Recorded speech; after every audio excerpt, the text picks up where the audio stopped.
Surely goodness and love will follow me all the days of my life, and I will dwell in the house of the Lord forever. Bless the Lord's word. It is food for our soul.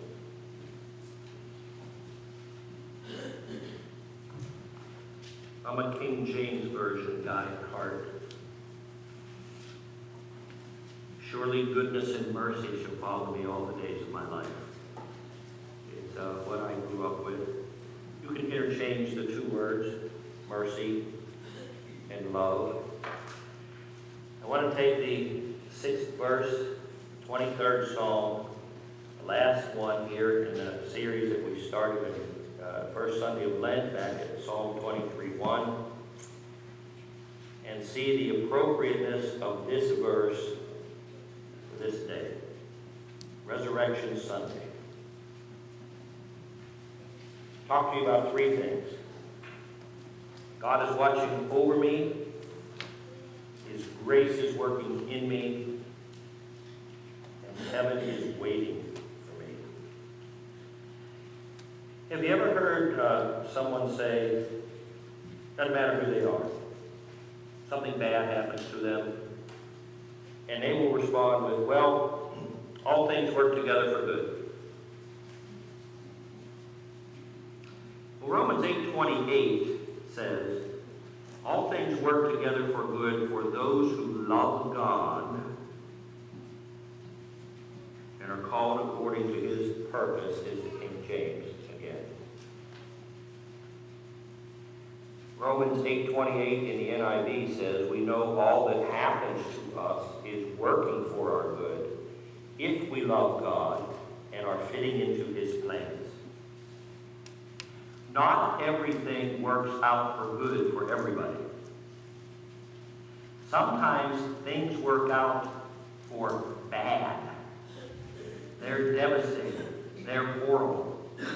This promise is for people who are born-again Christians. It is for people who love God with all their heart, soul, mind, and strength, and neighbor as themselves. It's for people who have recognized they are sinners and repented of their sins and asked forgiveness. It's not a promise that's for everybody. God's grace, God watches over those who love him. Look at these other verses I have here. Psalm 145:20, the Lord watches over all who love him. Again, not a verse for everybody. Psalm 91:11, God orders his angels to protect you wherever you go. Here's a question for you to answer today. Do you love God? Are you living out his plans for your life? If so, his grace is watching over you. Secondly, his grace is working in us. You know, on the cross, Jesus cried out, my God, why have you forsaken me? Paul spent time in a Roman prison, under false charges. This was not a good thing. But out of it, we got the New Testament books.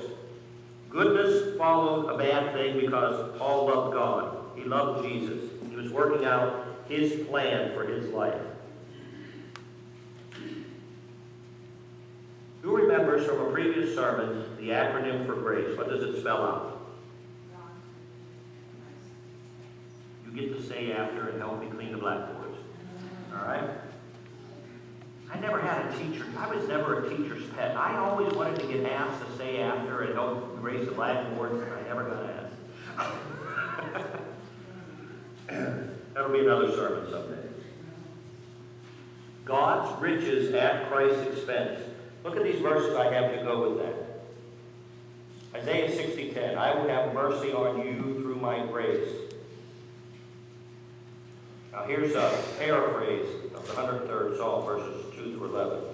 I will not forget the glorious things God does for me. He forgives all my sins. He heals me. He ransoms me from hell. He surrounds me with loving kindness. He fills my life with good things. He is merciful and tender toward those who don't deserve it. He is slow to get angry. He never bears a grudge. He has not punished us as we deserve for our sins, for his mercy is as great as the height of the heavens. He is like a father to us, tender and sympathetic to those who reverence him. Do you reverence him? If so, those promises are for you. And in Hebrews 4:16, we can come before God's throne where we can receive mercy and grace to help us when we need it. Your goodness and love, your goodness and mercy shall be with me all the days of my life. And I don't know about you, but I need it every day. I need it today, I need it tomorrow, I need it the next day. I heard somebody say one time that when somebody gets married, they sign a contract for grief. Now that does not mean that getting married causes you grief all your life. Well, maybe it does. The point behind them saying that was this. They were making this point. When you get married, one of you is going to leave the other one behind someday. One of you is going to grieve. One of you is going to be left to live without the other one.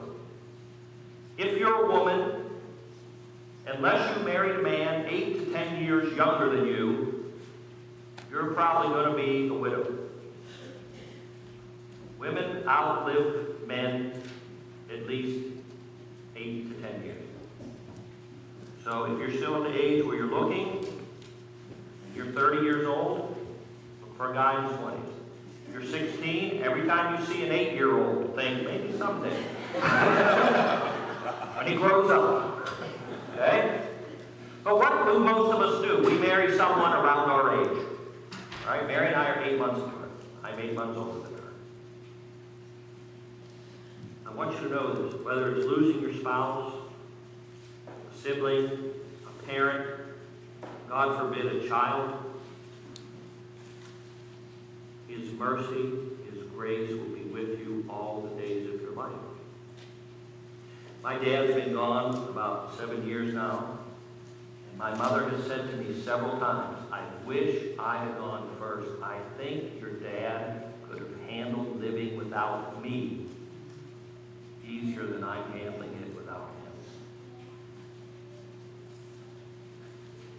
God's mercy and grace is for every day. No matter what happens, no matter what comes your way, he will be with you.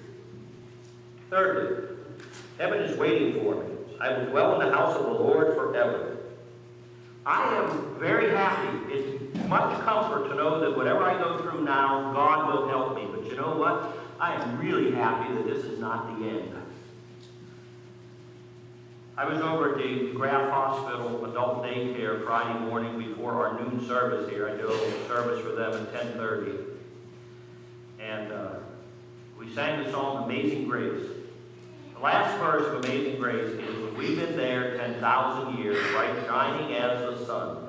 We've no less days to sing God's praise than when we first begun. Everything that you know of ends. You're wondering what time church is going to end here because the ham is cooking. All right? Your favorite TV show, when you sit down to watch it,